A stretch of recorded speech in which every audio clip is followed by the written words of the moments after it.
pengumuman nilai ujian masuk perguruan tinggi. Untuk menyingkirkan teman masa kecil yang berasal dari keluarga konglomerat sejak aku kecil, aku tegas mengubah pilihan pertama ke jurusan kedokteran hewan di Universitas Pertanian terpencil, spesialisasi babi. Ternyata pada hari pertama kuliah, di peternakan percobaan babi Universitas Pertanian di bawah terik matahari, aku sedang tanpa baju mengurus sebuah Rolls-Royce berwarna merah muda, langsung masuk ke halaman utama. Putri konglomerat paling dingin di kampus menendang pintu mobil terbuka dengan satu tendangan. Dia melangkah ke depanku dengan sepatu EJ edisi terbatas. Dia menyerahkan sebuah dokumen dengan mata merah merona, basah kuyup. Ini adalah kandang babi otomatis steril berpendingin yang baru saja aku beli. Malam ini kamu harus pindah dan tinggal bersamaku. Ada desisan di kepalaku. Dengan sekop di tangan yang berisi kotoran dan sisa makanan. Sekop itu jatuh dengan bunyi keras di lantai semen. Beberapa senior di sekitar yang sedang mengumpulkan kotoran babi. Mata mereka hampir melotot masuk ke tempat makan. Aku menatap Su Yorong di depanku. Gaun renda bergaya Prancis dengan tali bahu dan motif bunga. Kacamata hitam Chanel diletakkan di atas kepalanya. Kulit putih bersinar. Di bawah terik lebih dari 30 derajat, kulitnya menjadi merah muda. Tidak cocok dengan kandang babi yang mengeluarkan bau fermentasi asam yang memikat. Aku mengusap keringat di wajah. Kamu gila apa tidak? Su Yorong menggigit bibir bawahnya dengan keras. Air mata berputar di dalam mata, namun tidak jatuh. Dia menaruh surat transfer hak milik rumah itu, langsung menempelkannya di dadaku yang penuh dengan pakan babi, lalu menandatangani. Bukan putri konglomerat. Aku mundur setengah langkah.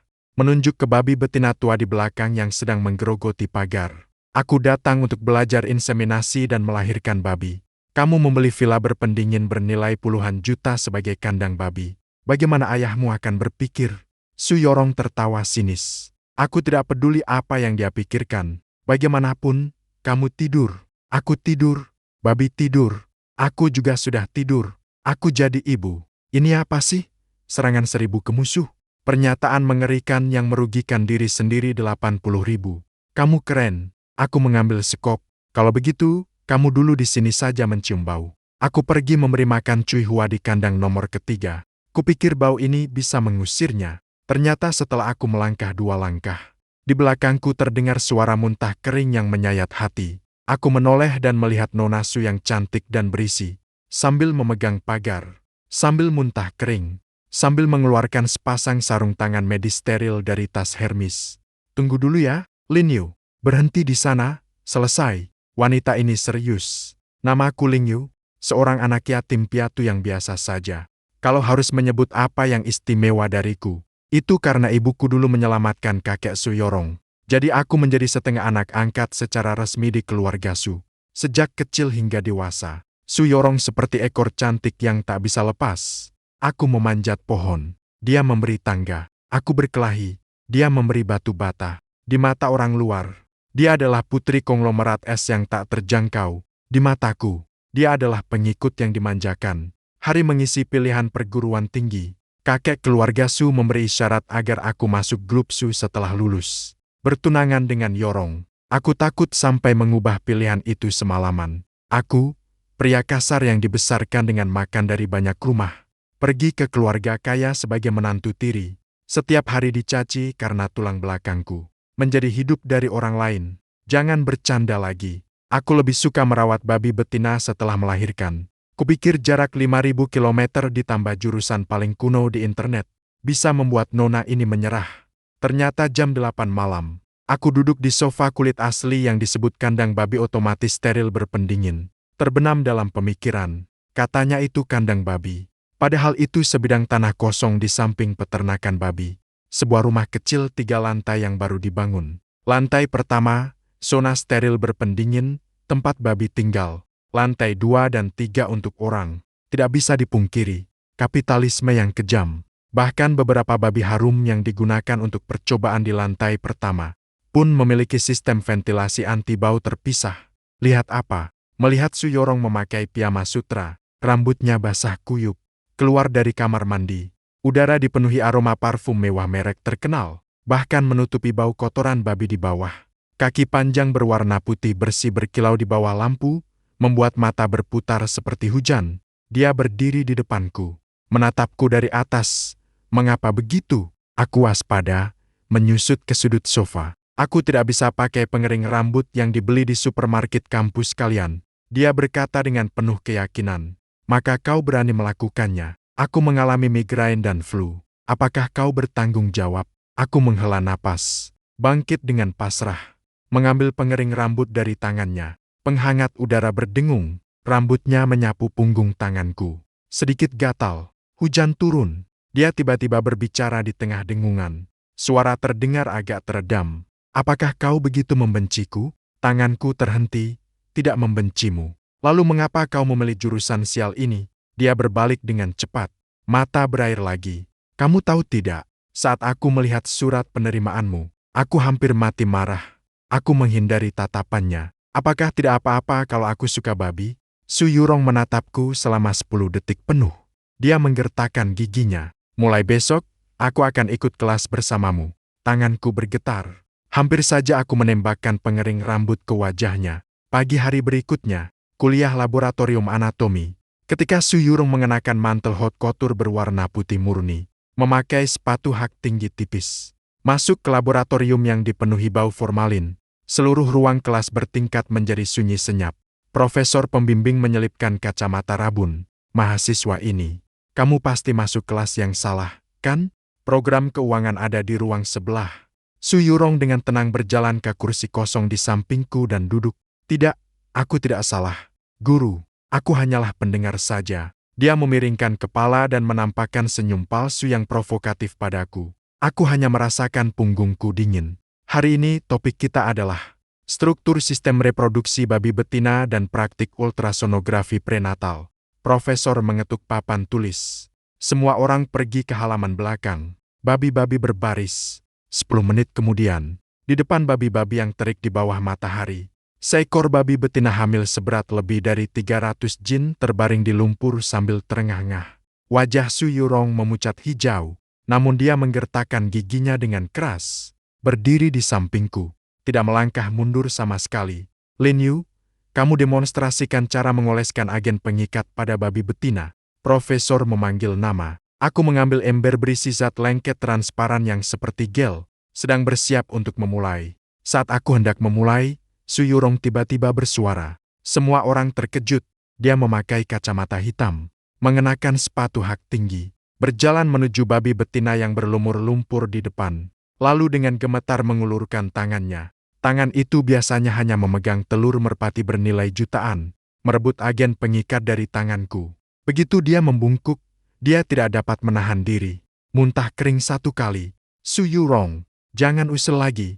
Kembali saja. Aku menurunkan suara dan menarik lengannya. Diamlah. Dia melepaskan tanganku. Mata merah menatapku. Lalu dia menutup mata seakan menantang kematian. Menutup matanya. Menghantamkan seluruh gumpalan agen pengikat ke perut babi betina dengan keras. Babi betina menggeram puas 2 kali.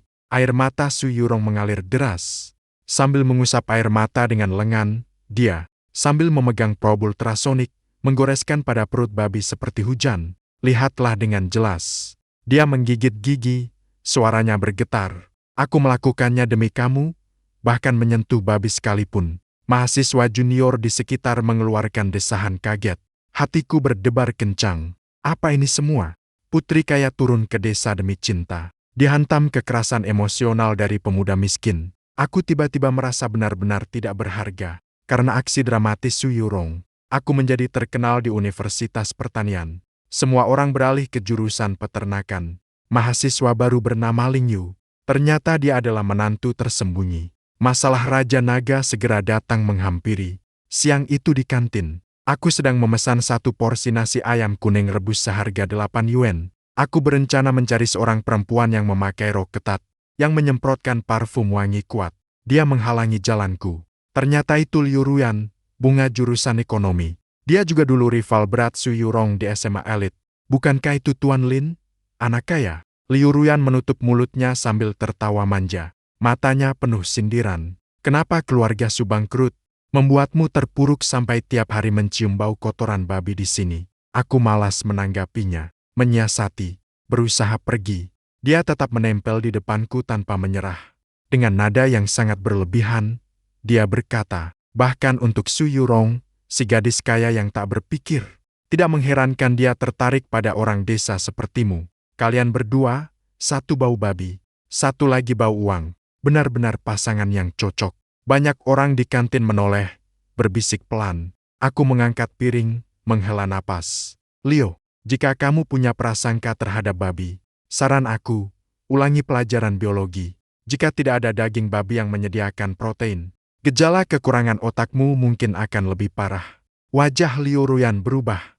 Kamu menghina siapa? Aku menghina kamu. Tidak mengerti. Aku sedang bersiap mengangkat piring dan pergi. Tiba-tiba terdengar suara dingin dan sombong dari belakangku. Liu Ruyan, ayahmu, perusahaan bahan bangunan keluargamu, sepertinya kehabisan dana bulan ini. Ya, kerumunan orang otomatis memberi jalan. Su Yurong mengangkat satu porsi nasi ayam kuning rebus yang persis sama denganku. Dengan wajah tanpa ekspresi, ia berjalan mendekat. Liu Ruyan melihatnya. Ada sekilas kegelisahan di matanya. Su Yurong, maksudmu apa? Secara harfiah.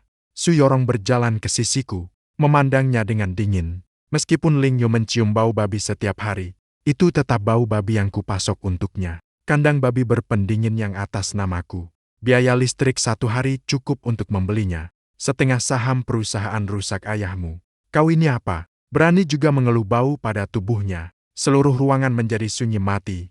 Liu Ruyan gemetar seluruh tubuh karena marah. Mata berair merah. Menutup wajahnya dan lari. Aku diam-diam mengambil suapan nasi. Sial, aku menyatakan ini adalah nasi lembut paling keras yang pernah kutelan seumur hidup. Malam itu kembali ke kandang babi mewah kami. Su Yurong masuk dan langsung melepas sepatu hak tinggi, merebahkan diri tanpa citra di sofa. Aku lelah sampai mati, nona ini. Dia menggosok pergelangan kakinya. Alisnya berkerut. Aku menuangkan segelas air hangat dan memberikannya padanya. Hari ini di kantin. Terima kasih. Terima apa? Dia mengambil gelas air. Dia menatapku dengan tatapan dingin. Orang-orangku hanya bisa aku ganggu orang lain. Tidak boleh mengucapkan satu kalimat pun. Kalimat itu membuat jantungku berdebar setengah detak. Aku cepat mengalihkan pandangan. Melihat keluar jendela. Babi betina di kandang nomor 3. Beberapa hari ke depan dia akan melahirkan. Malam nanti aku harus mengawasinya. Aku juga ikut. Dia langsung duduk tegak. Kamu mau kemana? Ruang bersalin berlumuran darah. Jangan muntah lagi. Pingsan dan basah kuyup oleh hujan. Dia telanjang kaki menginjak sofa. Dia menunjuk hidungku dari posisi tinggi. Apakah kamu menganggap aku hanya sampah yang hanya bisa minum teh sore? Aku tidak bermaksud begitu. Aku tidak peduli kamu pergi kemana. Aku mau kemana? Jam 2 pagi. Hujan deras mengguyur. Suara alarm cepat terdengar dari kandang babi lantai 1. Aku melompat tiba-tiba dari tempat tidur. Mengenakan sepatu hujan, aku berlari turun. Babi betina nomor 3 mengalami kesulitan melahirkan. Sesampainya di kandang babi, lantai penuh dengan lumpur dan bercak darah. Babi betina menjerit kesakitan. Nafasnya cepat. Bayi babi terjebak di saluran lahir. Tidak bisa keluar. Harus segera melakukan persalinan buatan. Otakku berputar cepat.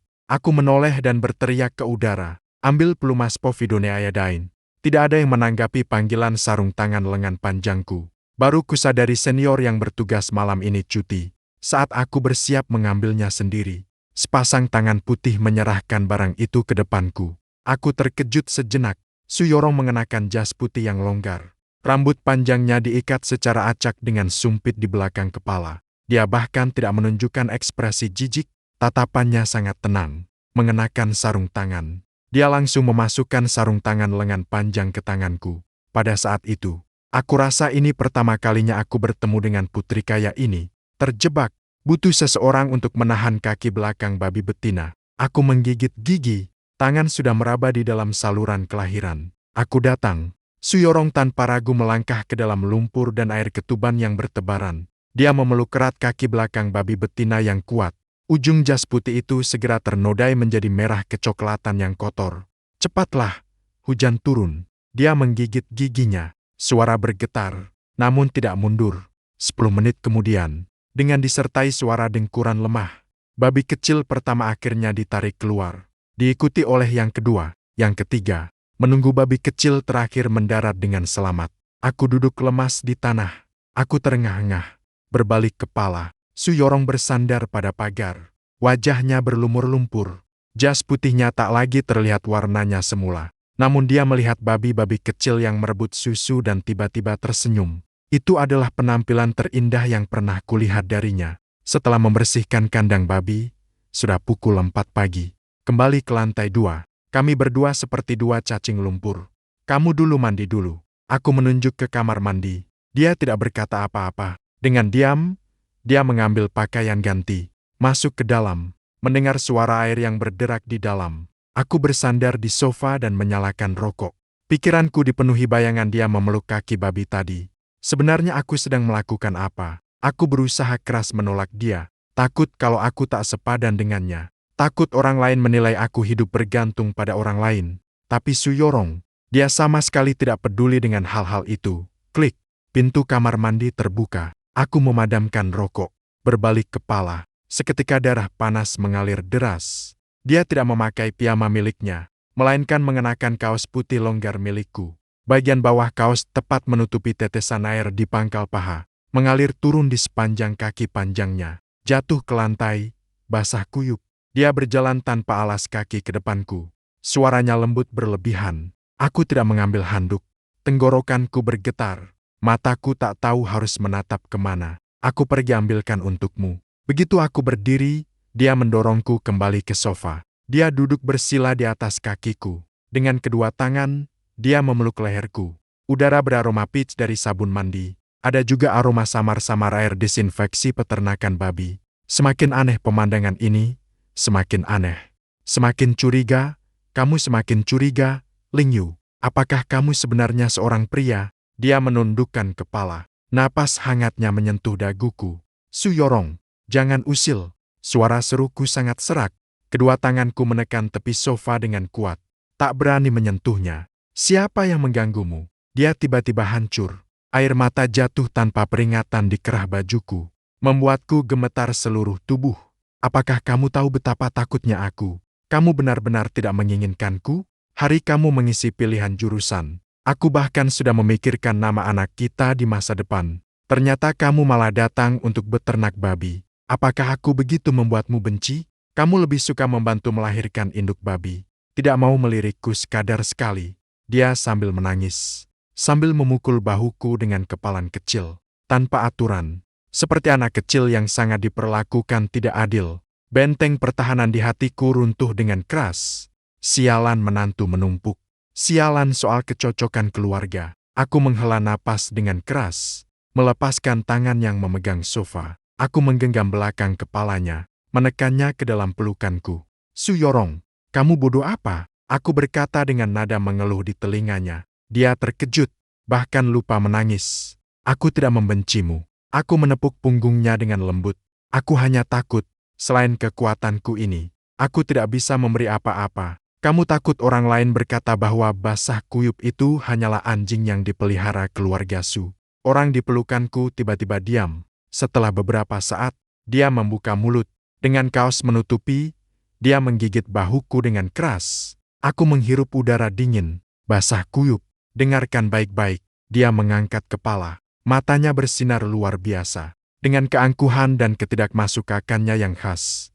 Meskipun kamu seperti anjing, itu tetap milik aku, Su Yorong, seorang diri. Kamu tidak akan pernah bisa melarikan diri, baik di kehidupan ini maupun yang berikutnya. Setelah selesai, dia langsung menunduk dan mencium bibirku. Saat aku bangun keesokan harinya, aku hanya merasakan sakit kepala yang memekakan telinga. Aku menoleh dan melihat.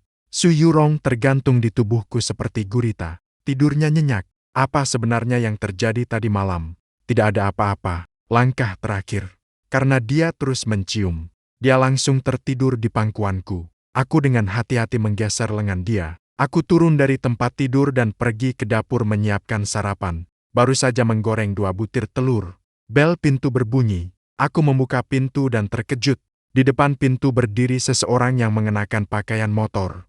Seorang penjaga penjara yang membawa helm. Itu Bai Ningbing, sahabat karib sekaligus sahabat dekat Su Yorong. Kehidupan bersama Lin, si tuan muda, tampaknya cukup menyenangkan. Bai Ningbing menatapku dari atas ke bawah. Dia langsung mendorongku masuk. Rongrong masih tidur. Bai Ningbing berjalan ke tepi sofa dan melihat sekilas. Di atas meja masih tersisa setengah mangkuk mie instan murah. Alisnya berkerut, basah kuyup oleh hujan. Aku datang hari ini untuk menyampaikan pesan dari Pak Su. Dia menahan sikap santainya yang biasanya. Tatapannya menjadi tajam. Rongrong dibesarkan dengan manja sejak kecil. Dia bisa karena impulsif datang berlari untuk memelihara babi demi kamu. Tapi berapa lama dia bisa bertahan? Kartu kreditnya bulan lalu dibekukan oleh Pak Su. Tahukah kamu? Hatiku berdebar sejenak. Kalau tidak, bagaimana? Kamu pikir mengapa Rolls-Royce-nya tidak keluar beberapa hari ini? Karena tidak ada uang untuk bensin. Bai Ningbing tersenyum dingin. Hujan turun. Genggam hatimu dan tanyakan pada dirimu sendiri. Kamu membiarkannya tinggal di samping peternakan babi. Makan mie instan seharga 10 yuan. Itulah cintamu padanya. Aku mengepalkan tangan. Kuku menancap ke telapak tangan. Tidak berkata apa-apa. Dia kemarin meminjamku 200.000. Bai Ningbing mengeluarkan sebuah kwitansi dari tasnya. Dia menepuknya di atas meja. Katanya untuk mengupgrade kandang babimu dengan sistem filtrasi suhu tetap. Ling Yu, biarkan dia saja. Kalian sebenarnya bukan berasal dari dunia yang sama. Saat itu, suara langkah kaki terdengar dari lantai 2. Su Yorong mengusap matanya lalu turun. Melihat Bai Ningbing, dia terkejut sejenak. Bingbing, kenapa kamu datang? Bai Ningbing segera mengganti ekspresinya dengan senyum. Datang lihat bagaimana catatan transformasi Nona Su kita. Su Yorong berlari mendekat. Dia memeluk lenganku dengan kuat. Dengan sikap manja, dia mengangkat dagunya. Bagus sekali. Kemarin Ling Yu bahkan membuatkan aku teh jahe gula merah. Bai Ningbing menatapku dalam-dalam. Dia menghela napas. Baik, kalau kamu bahagia, itu cukup. Aku pergi. Tidak menjadi lampu pijar untuk Bai Ningbing. Su Yorong menoleh dan menatapku. Dia bilang apa kepadamu? Tidak ada yang dikatakan. Aku menghindari tatapannya. Berbaliklah, ambil panci dan makanlah. Selama beberapa hari berturut-turut, aku agak melamun. Kata-kata Bai Ningbing seperti duri yang menusuk tenggorokanku. Tidak bisa menelannya, tidak bisa meludahkannya. Aku mulai sengaja menghindari Su Yorong. Dia meminta aku menemaninya berbelanja. Aku menolak dengan alasan ada urusan di peternakan babi. Dia ingin menonton film bersama di satu sofa malam ini. Aku mengaku harus menyusun laporan data. Su Yorong jelas menyadari ada yang tidak beres. Jumat sore, aku sedang membersihkan peralatan di laboratorium. Pintu terbuka. Yang masuk bukan Su Yulong, tapi justru Su Baizhou dari tim yang sama. Su Baizhou adalah bintang cantik jurusan peternakan kami, terkenal sebagai dewa akademik yang dingin. Penampilannya bersih dan tak berbahaya. Namun saat melakukan anatomi, dia lebih hebat daripada tukang penyembelihan babi. Saat hujan, dia memberi aku sebotol air es. Presentasi tugas minggu depan. Maukah kita bersama-sama memeriksa data malam ini? Terima kasih. Aku mengambil air itu. Su Baizhou tidak pergi. Justru dia mendekat sedikit. Akhir-akhir ini kamu tidak bersemangat, Taya? Aku lihat kamu terus melamun saat kuliah. Tidak apa-apa, hanya sedikit lelah. Sebenarnya aku selalu merasa kamu cukup istimewa. Su Baizhou tiba-tiba berbisik. Matanya berkelip sedikit. Pacarmu yang anak orang kaya tampaknya tidak cocok untuk bertahan lama di lingkaran ini. Jika kamu merasa tertekan, bisa cerita padaku. Aku terdiam sejenak, baru saja ingin berbicara.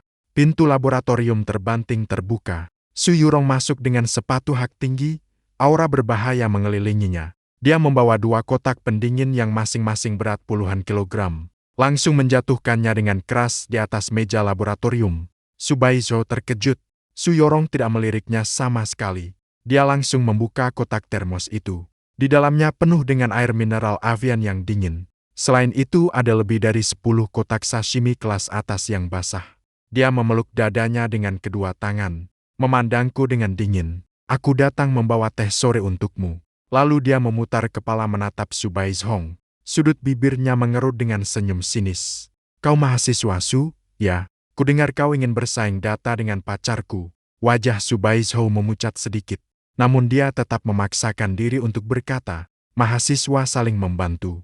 Nona Su tidak akan. Ini juga harus diatur, kan? Aku tidak punya waktu untuk mengaturmu. Su Yorong mengeluarkan 1 kotak sashimi tuna paling mahal.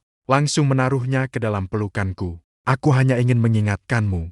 Dia tidak terbiasa minum air mineral 3 yuan itu. Perutnya tidak kuat. hanya bisa minum yang suhu ruang. Selain itu dia alergi terhadap makanan laut. Jadi sashimi ini dibeli untukmu makan. Supaya mulutmu tertutup. Wajah Subaiso langsung berubah menjadi sangat buruk. Su Yorong, jangan berlebihan. Aku berlebihan. Su Yorong melangkah maju satu langkah. Aura energinya menyala penuh. Pria yang kupilih. Bahkan jika aku tidak menginginkannya lagi, tidak ada orang lain yang berhak mengambilnya. Apalagi aku belum berniat membuangnya. Setelah itu, dia langsung meraih kerahku. Langsung menarikku keluar dari laboratorium. Su Yorong menendang pintu dengan keras. Lingyu, apa maksudmu sebenarnya? Matanya merah mengalir air.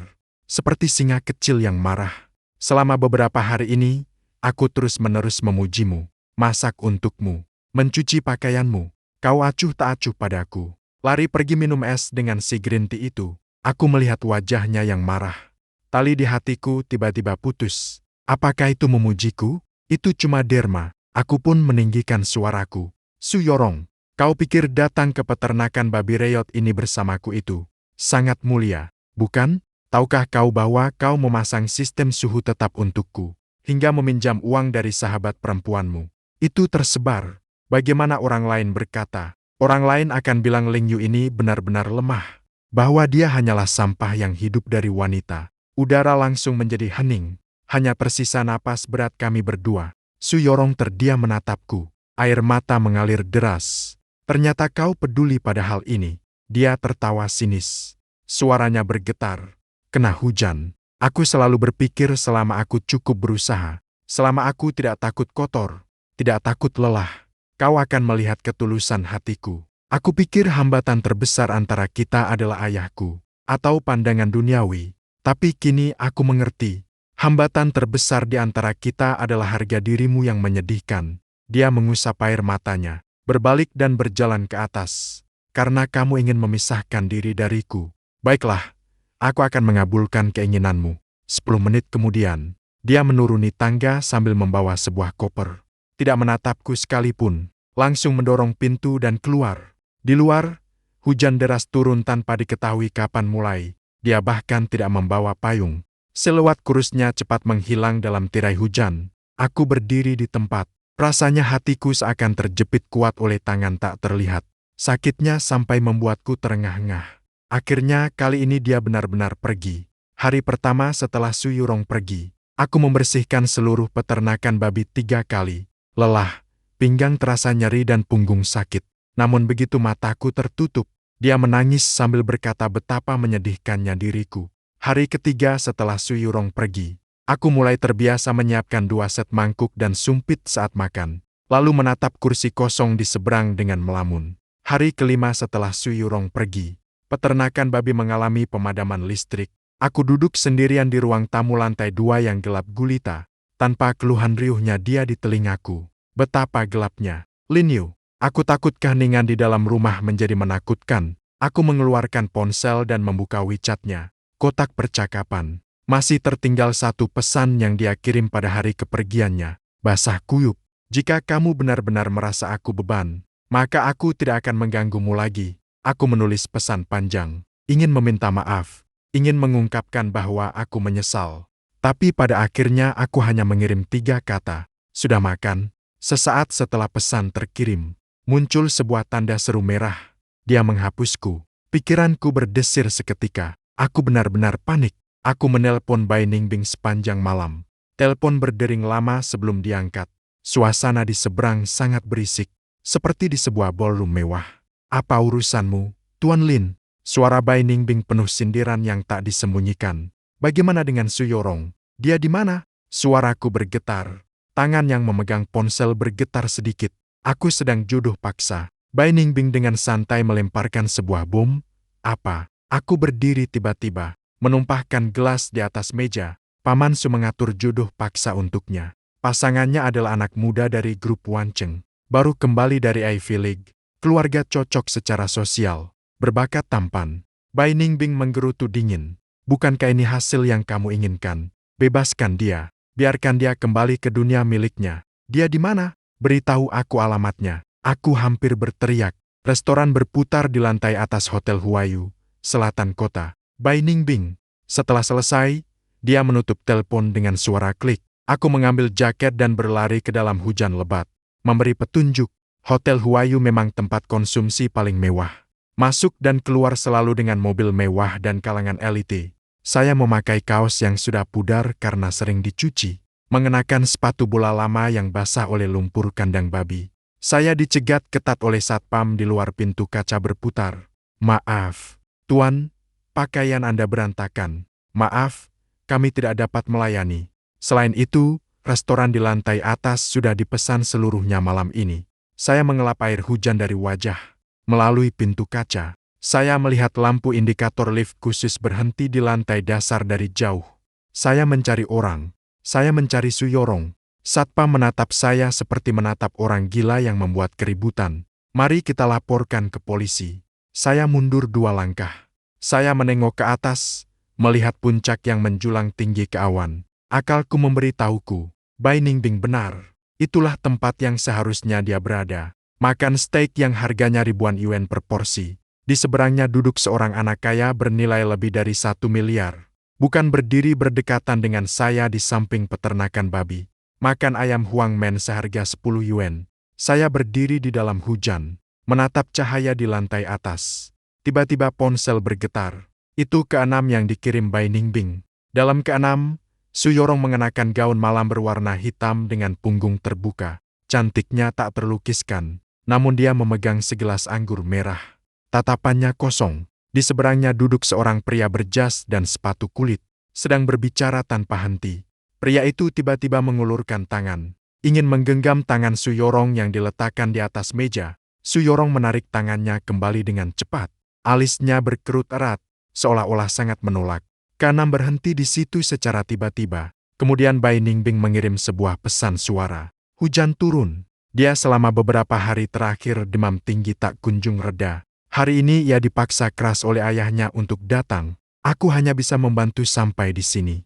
Kamu urus sendiri. Tali terakhir dalam pikiranku benar-benar putus. Sialan harga diri. Sialan kesesuaian status sosial. Siapa berani menyentuh wanita milikku? Aku menggigit gigi dan memutar ke pintu belakang hotel. Saat truk pengantar bahan makanan masuk dan keluar, aku menyusup ke jalur pengiriman, menaiki tangga jalur darurat. Aku memanjat 48 lantai dalam satu napas. Saat aku mendorong pintu gerbang jalur pemadam kebakaran di lantai atas, paruku hampir meledak, tubuhku basah kuyup. Seperti ayam yang baru diangkat dari selokan, basah kuyup. Di restoran, musik biola yang merdu sedang diputar. Sekejap aku melihat Suyolong duduk di tempat dekat jendela. Pemuda bernama Wan itu sedang memegang gelas anggur. Senyum lebar, ia mendekat ke arahnya. "Nona Su, dengar-dengar kamu akhir-akhir ini mencoba merasakan kehidupan. Lingkungan kelas bawah itu pasti tidak menyenangkannya. Tunggu sampai kami bertunangan." "Diam." Suyorong dengan dingin memotongnya. "Bau parfummu lebih menyengat daripada Jushi." Wajah yang Master Wan menjadi pucat. Ia hampir meletus. "Suyorong!" Aku berteriak keras. Berjalan cepat, aku melangkah menuju mereka. Seluruh orang di restoran menoleh. Petugas keamanan segera mengelilingi dari segala arah. Suyorong mendengar suaraku. Dia berbalik kepala dengan cepat. Melihat penampilanku yang menyeramkan, matanya langsung memerah. Tapi dia tetap menggigit bibirnya dengan keras. Dia duduk di tempat semula, tidak bergerak. "Kamu siapa sih? Kamu sampai minta-minta di sini." Wan Xiaoye berdiri, menunjuk hidungku sambil memarahiku. Aku tidak menanggapinya, langsung berjalan ke depan Suyorong. "Kamu mau apa?" Dia menatapku dengan dingin, namun di matanya tersembunyi rasa bersalah. "Aku datang menjemputmu pulang." Aku terengah-engah berkata, "Rumah mana? Rumah itu? Kamu pikir penampilan burukku ini memalukanmu?" Dia tersenyum sinis. "Tidak memalukan." Aku melihatnya tiba-tiba berlutut satu lutut di depan semua orang. Di restoran terdengar desahan napas dingin. Aku mengabaikan tatapan terkejut semua orang. Menatap mata Suyorong. "Aku yang memalukan. Aku yang minder. Aku pengecut. Aku merasa tidak pantas untukmu. Barulah sengaja melontarkan kata-kata itu kepadamu." "Suyorong, kamu pergi." Beberapa hari terakhir, si Cui Hua di lingkaran nomor 3 tidak mau makan. Di lingkaran nomor 1, si Zizhu juga tidak bertambah berat. Aku menggelengkan tenggorokanku. Suara serak. Aku bahkan tidak bisa tidur. Kamu tidak hanya mengambil harga diriku, kamu hampir mengambil nyawaku juga. Bisakah kamu berhenti ikut perjuduhan? Ayo kembali bersamaku untuk beternak babi. Keheningan yang mati di sekeliling. Wan Xiaoye seakan mendengar lelucon terbesar. Astaga, kamu yang beternak babi di sini melamar putri keluarga Su. Petugas keamanan cepat-cepat mengusir orang gila ini. 2 petugas keamanan datang dan mencoba menahan lenganku. Siapa berani menyentuhnya? Su Yorong tiba-tiba berdiri. Dengan suara wah, dia menjatuhkan gelas tinggi di depannya. Anggur merah tumpah di seluruh lantai. Dia melangkah dengan sepatu hak tinggi yang bisa terkilir kapan saja. Beberapa langkah, dia datang ke depanku. Dia menarikku ke atas dengan satu gerakan. Lalu dia menoleh, menatap Wang Xiaoye dengan tatapan dingin. Dengar baik-baik, aku suka orang yang beternak babi. Bau kotoran babi di tubuhnya lebih harum daripada kunci mobil senilai 200 juta milikmu. Setelah itu, dia langsung meraih tanganku. Di bawah tatapan semua orang yang seperti melihat hantu, dia menarikku tanpa menoleh lagi, keluar dari restoran berputar. Hujan di luar hotel sudah berhenti. Su Yorong menarikku berlari sampai ke sudut jalan. Sampai benar-benar tidak bisa berlari lagi, baru berhenti. Terengah-engah dengan napas panjang. Kita berdua sekarang tampak seperti pasangan yang sempurna. Satu seperti hantu air yang baru keluar dari rawa. Satu lagi dengan rok gaun malam mewah yang penuh noda lumpur. Kamu apa? Dia berbalik sambil menang, sambil memukul dadaku. Ling Yu, kamu apa? Kamu datang untuk apa? Bukankah kamu tidak mau aku lagi? Aku tidak menghindar. Biarkan dia memukul. Tunggu sampai dia lelah memukul. Aku langsung memeluknya erat-erat. Bagiku, aku memeluknya erat-erat. Merasakan panas tubuhnya yang tinggi. Ternyata dia masih di sini. Setelah demam, jangan hapus saya di WeChat. Jangan pergi kencan buta tanpa saya. Aku berbisik, dengan nada yang penuh kegilaan yang bahkan aku sendiri tak sadari. Kamu urus aku? Kamu siapa bagi aku? Cukup urus aku. Dia masih keras kepala. Aku adalah menantu laki-laki yang kamu pelihara. Aku tertawa pelan, menundukkan kepala, menempelkan dahi pada kepalanya. Bos lari. Aku mau minta uang di mana? Su Yorong terkejut sejenak, lalu ia mengubah air mata menjadi tawa. Dia memeluk leherku dengan kedua tangan. Dia mengangkat kepalanya. Dengar baik-baik ya. Aku, bos ini, temperamennya buruk. Kalau kamu berani menolakku lagi nanti. Dia belum selesai berbicara. Aku sudah menundukkan kepala dan menciumnya. Dengan kesejukan hujan dan kehangatan yang kembali didapat. Kali ini tidak ada bau kandang babi. Hanya 2 bayangan memanjang di bawah lampu jalan. Keesokan harinya kami langsung bergegas kembali ke sekolah. Hal pertama Su Yorong lakukan setelah kembali ke peternakan babi adalah memerintahkan orang membawa 1 truk pakan babi paling premium, menyebutnya sebagai cara menenangkan Cui Hua. Sedangkan keluarga Su, katanya kakek Su sudah mendengar. Saat aku berlutut 1 kaki di Hotel Huayu untuk merebut orang itu, marahnya sampai menghancurkan 1 set peralatan teh antik. Tapi anehnya, dia tidak mengirim orang untuk membawa Su kembali. Ayahmu setuju. Malam itu, sambil memijat betisnya yang nyeri, sambil bertanya secara hati-hati kepadanya, dia memutar matanya. Setuju, tidak ada. Dia merasa aku memalukan, membuat malu di rumah. Dia mengumumkan, jika aku tidak bisa menghidupi diri sendiri dengan beternak babi, maka biarkan aku seumur hidup tidak pernah masuk ke gerbang rumah Su. Aku terhenti sejenak. Lalu, kamu mau bagaimana? Mau bagaimana apa? Dia menendang dadaku dengan 1 kaki. Dengan sikap sombong, ia mengangkat dagunya. Nona ini bahkan sudah membeli kandang babi senilai puluhan juta. Tapi masih kurang uangnya itu untuk menahan hujan. Aku beritahu kamu, mulai sekarang, aku yang mengatur peternakan babi ini. Kamu hanyalah orang yang bekerja untukku. Dengar, ini Su Bos. Aku tersenyum dengan tak berdaya. 2 tahun berikutnya berlalu dengan cepat dan penuh keajaiban. Su Yorong, dia benar-benar menyalurkan semangat tidak mau kalah itu ke beternak babi. Dia bahkan lebih gigih daripada aku. Untuk memahami obat vaksin impor tertentu, dia menyeretku belajar bahasa asing. Belajar sampai pukul 3 pagi. Dan aku pun sepenuhnya melepaskan rasa harga diri yang konyol itu. Karena dia bersedia menemani aku menembus lumpur. Aku rela mengorbankan nyawaku. Bahkan membangun istana baginya di dalam lumpur ini. Tahun ketiga kuliah, kami mengembangkan sistem pemantauan lingkungan otomatis penuh. Bersama sistem manajemen respons stres babi, memperoleh paten tingkat nasional. Menjelang wisuda, sebuah perusahaan modal Ventura secara proaktif menghubungi kami, menawarkan harga 10 juta, ingin membeli hak paten secara keseluruhan.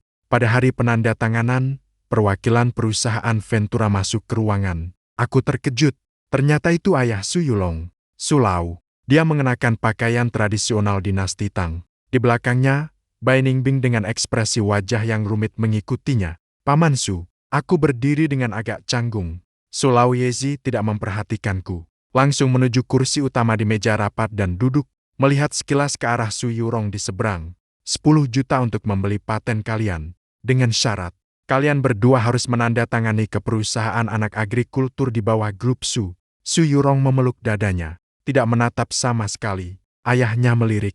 20 juta. Dia berkata dengan dingin. Kamu merampok. Su Lau Yezi mata melotot. 20 juta hanya untuk hak pakai paten, tidak menjual hak penuh. Dan kami tidak akan masuk ke grup Su. Kami akan bekerja sendiri. Su Yurong aura penuh. Benar-benar seperti ratu bisnis kecil. Mau beli atau tidak. Grup Li sebelah tadi baru saja memberi penawaran 18 juta. Su Lau Yezi marah sampai menggeram. Dia menunjuk Su Yurong lalu menunjuk aku. Ling Yu, lihatlah. Kamu menjadikannya seperti apa. Uang sudah menguasainya. Aku menyentuh hidungku. Menahan tawa. Su Dong agak malu. Kepala keluarga Su kami yang memutuskan. Su Lau Yezi diam selama 1 menit penuh. Akhirnya dia menggerutu dingin. Mengambil pena dan menandatangani kontrak. Saat pergi, dia lewat di sampingku lalu tiba-tiba berhenti. Nak, kalau kamu berani membuatnya menderita, aku akan kirim kamu ke Afrika memelihara babi hutan. Aku berdiri tegak. Anda tenang. Sepanjang hidup ini cuma dia yang bisa mengganggu aku. Pada hari wisuda, Universitas Pertanian secara luar biasa memasang spanduk untuk jurusan peternakan. Selamat hangat untuk teman sekelas kami Ling Yu dan Su Yurong, yang berhasil mendirikan honoris ekologi teknologi, dan memperoleh pendanaan putaran pertama sebesar 20 juta, di setiap aula kampus. Aku berdiri di atas panggung dengan jubah wisuda. Terima kasih kepada universitas. Terima kasih kepada para pembimbing. Akhirnya, aku ingin secara khusus berterima kasih kepada rekan laboratoriumku, bosku sekaligus calon istriku, Su Yurong. Seluruh ruangan meletus dengan tepuk tangan yang menggelegar. Aku menatap gadis berbaju merah di bawah panggung, yang tersenyum seperti bunga. 4 tahun lalu, demi menghindarinya, aku mendaftar jurusan ini. Aku pikir dia akan membencinya karena bau lumpur dan kotoran babi di sini.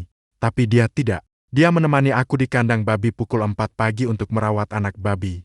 Menemani aku mencampur pakan dalam suhu lebih dari 30 derajat. Dia menunjukkan lewat tindakannya. Tidak ada jurusan yang tinggi atau rendah, mulia atau hina di dunia ini. Hanya hati yang berani berjuang dengan tulus. Aku meletakkan mikrofon. Di depan seluruh kampus, aku turun ke panggung, mendekati Su Yurong, berlutut dengan satu kaki, mengeluarkan sebuah cincin berlian yang kupakai beli dengan dividen pendanaan pertama. Kamu yang membeli hak kepemilikan kandang babi Su Yurong.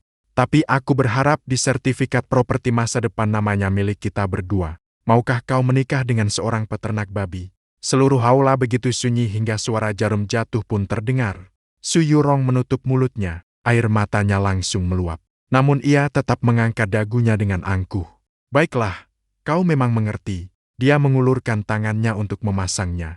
Kalau kau berani membeli yang lebih kecil, kamu pasti akan mati. Aku di tengah sorakan seluruh penonton. Aku memasukkan cincin ke jari kelingkingnya. Secara sekilas, aku melihat Bai Ningbing dan Su Lau Yezi duduk di sudut. Bai Ningbing sedang bersemangat mengambil foto. Sementara Su Lau Yezi meskipun masih berwajah keras, namun sudut bibirnya tak dapat menahan tersenyum sedikit. Akhirnya ia menghela napas dengan putus asa. Lalu dia bertepuk tangan. Episode tambahan, hari-hari setelah pernikahan tahun ketiga, ekosistem kehormatan kami sudah menjadi perusahaan peternakan modern terbesar di kota ini.